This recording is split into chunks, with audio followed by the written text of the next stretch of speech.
Today we are changing out the brakes on the Gladiator. We're about to take a trip into the Rockies.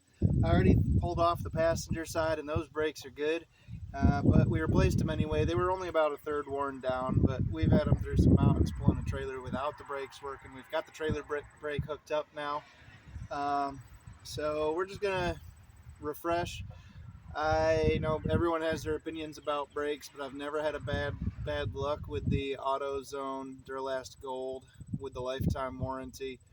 I've never had a vehicle long enough, honestly, to have to use the lifetime warranty, but this one's only at 50,000 miles, just under.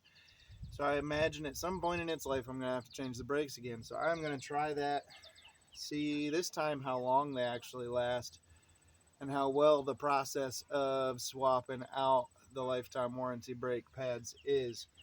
But just figured I'd do a quick, easy video of how simple changing the brakes on these is. Now, I am no certified mechanic, so I'll probably do a few shortcuts people don't like, stuff like that. Right now, I've got the jack underneath the front axle, basically just lifting this side. The other three are all in place on the ground. I've already pulled the lug nuts off here, and I have a jack stand under the differential. Since this is the driver's side, the differential is actually far enough this way that it's a good spot for the jack stand. So the springs are actually still compressed too. But I've already pulled my lug nuts with my impact wrench. I'll just pull this tire off of here and you can see the brakes. Super easy access on these. It's a 13 millimeter socket. 13 millimeter bolt back here on the back. So we're going to get on here and make sure I do it the right way.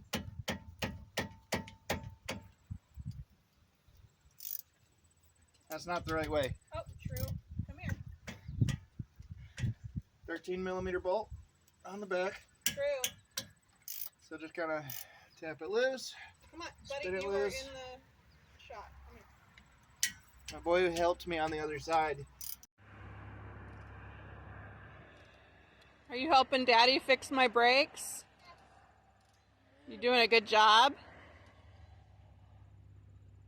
Good job. How do we get the other one loose? Good. He just disappeared into the wheel well. Yeah.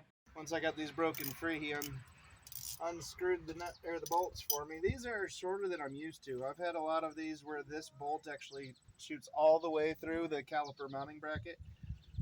These ones are just short little bolts like this. Again, that's a 13 millimeter you'll be looking for.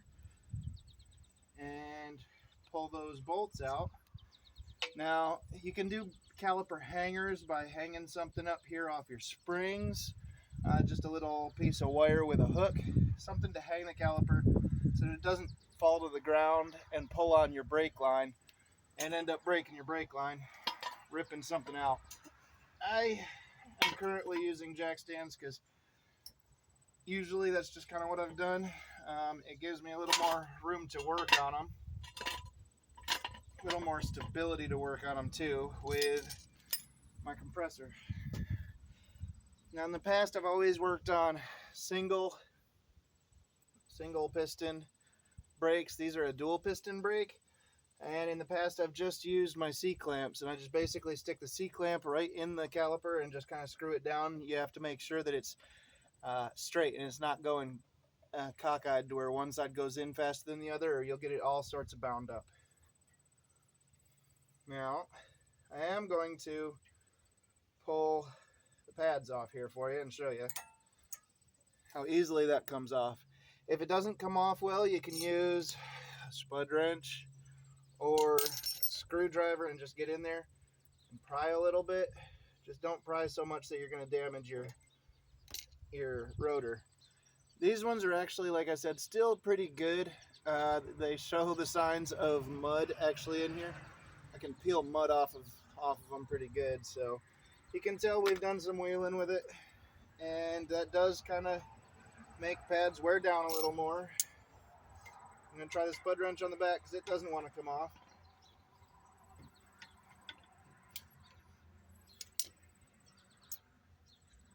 This driver's side is actually a little bit more worn than the passenger side, so I'll note that. But you can see here, the mud buildup I can just flake off of it.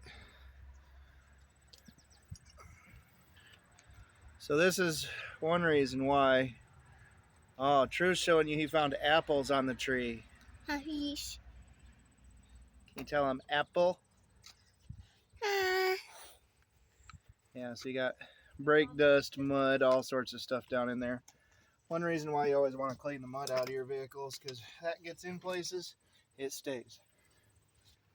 Now, what I'm actually going to do here is I'm going to use one of these pads to disperse the pressure on these cylinders. And even so, I'm going to have to go back and forth a little bit because my spring compressor, it's the cheap one from Harbor Freight. I think it was like 10 bucks or something, but it works. So basically just screw it down on this side and start clamping, and it'll compress. So I don't know if you'll be able to see this, but it'll compress that cylinder. Then I'll loosen up. I'll switch to the other side. It's kind of hard to do this while tipping it up. If you just keep it flat, it works a lot better. Get it in place, and then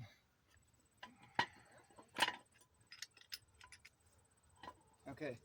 So then if you watch the cylinder here, it'll actually compress. So we're going to do that. I'm just going to go back and forth a few times. Getting to the point now, I'm probably going to end up using a trick to get a little more leverage on this, just so I'm not using my hand so much. And that is essentially just put the end of a box end wrench on it, and you get a little more leverage. Get it loosened up.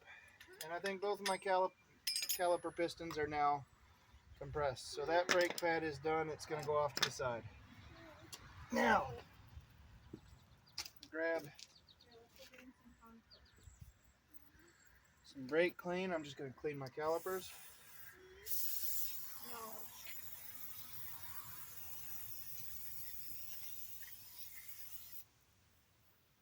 Try and get the back side. This is going to be a little bit harder on the back side because of the brake shield.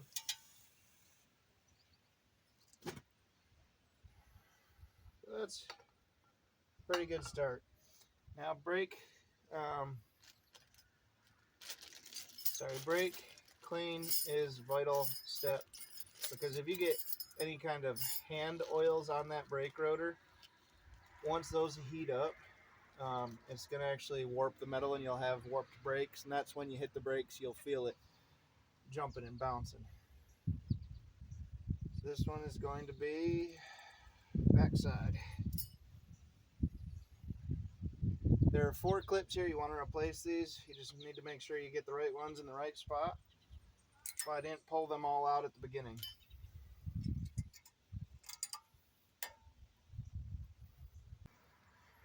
Next up, I'm going to grab my brake pads. There are 4 brake pads in the package, and you'll notice that 2 of them, if you line them up, this little piece here will be in the same spot, and then 2 of them, it'll be on the other side.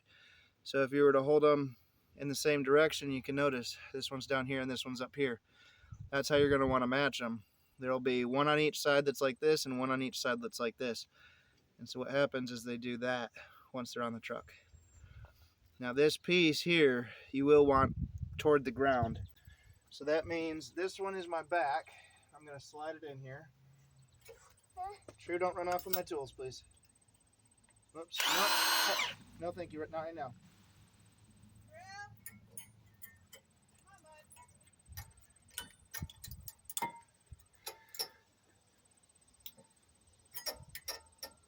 So basically just get it in position, slide it up in place, and I just touched the back of the rotor, so I'm going to have to get some brake clean on that again. But next thing I'm going to want to do is take my brake lubricant. Those feel well lubed. You would probably want to lubricate your slides here that the screws into. I'm not always the best about that. I'm not going to this time. That is one of the ways, though, that you end up with a brake caliper that's not sliding evenly and locks up. But this is a fairly new vehicle that hasn't really worn its brakes too much yet, so I'll do that next time. So what I'm doing with the brake lube now is just spreading it across the back plates of these calipers, of these pads where they'll rub against the caliper. That'll eliminate brake squeal. That way, if you are hearing brake squeal, it's because you've run through your brakes and it's down to the warning indicator. So we're good now. We're going to throw the caliper back on. Basically, now that you've got it compressed, it should slide right back on. If it's not, that probably means you didn't compress your cylinders enough.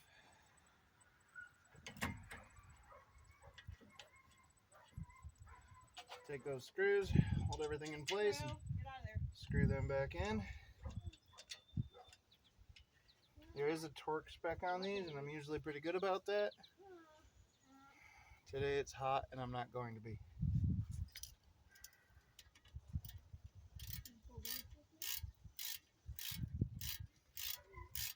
So we'll just screw those in.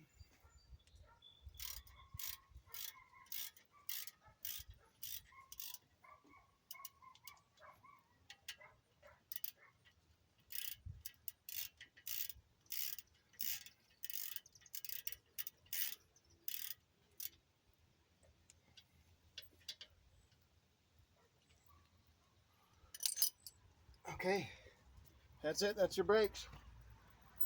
So now you just throw your tire back on.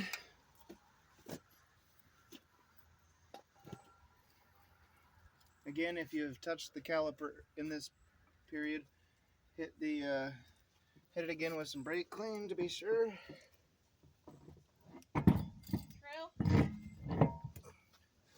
Oh, did you find a leaf? Thank you. Throw your lug nuts back on. You always want to get 4 good turns out of them before you hit them with an impact. Otherwise, you're prone to cross-threading, damaging your lug studs. If you can't turn it by hand 4 turns, it's cross-threaded. Now, it's a good idea to use anti-seize on these as well. I did last time I took them off. I'm not going to bother with it this time. Just going to lightly hit all of them so the wheel seats into place properly. Going in a star pattern, so you're never hitting a lug nut that you've already hit in the last one. You're never hitting a lug nut that's next to a lug nut. So on a 5 lug like this, it would just be here, and then across, and then across, and then across, and then across. Now that I got them all started, I'll hit them lightly with the impact.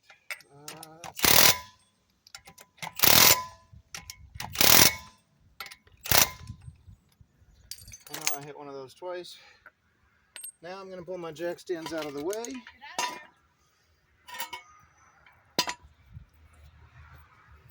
I'll lift this thing back up and pull the jack stand out from underneath the pumpkin. And then just gently let the Jeep down onto the tire. So it's just barely touching enough to keep it from spinning. What's up, buddy? And I'll grab my torque wrench. I've got it set to 110 pounds. And again, we're going to do that star pattern.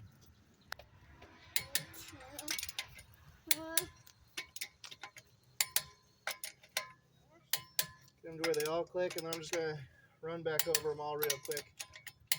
Just to verify I didn't miss any. It's a good idea after 50 or 100 miles to come back and do that again, but you're all done. That is your driver's side brake. If you're considering brakes, it's actually a fairly simple process, just need the tools. Okay, so last step is to do a good proper brake-in on your new brake pads. So what that means is I'm going to get up to about 35 miles per hour, and then I'm going to slow down to 5 miles per hour on my brakes. Do that 3, 4, 5 times. And here's my first slow down. And then I'm going to go up to 55 miles per hour and slow down to 5. And do that 4 or 5 times. Once you finish that, just drive around slowly for 5 to 10 minutes. Let the brakes cool down. So 10 minutes process of breaking in your new pads, but make sure you're on a nice quiet road. I'm actually not right now, so I got a truck that's going to be coming up on me soon, and the neighbors are probably wondering what I'm doing, but when he gets closer, I'll turn on my hazards. Okay, so that's it. Just make sure you do a proper break-in on your pads. That'll make them last longer, stop better. I think we should be all good there. It's an easy process, y'all, if you want to try it.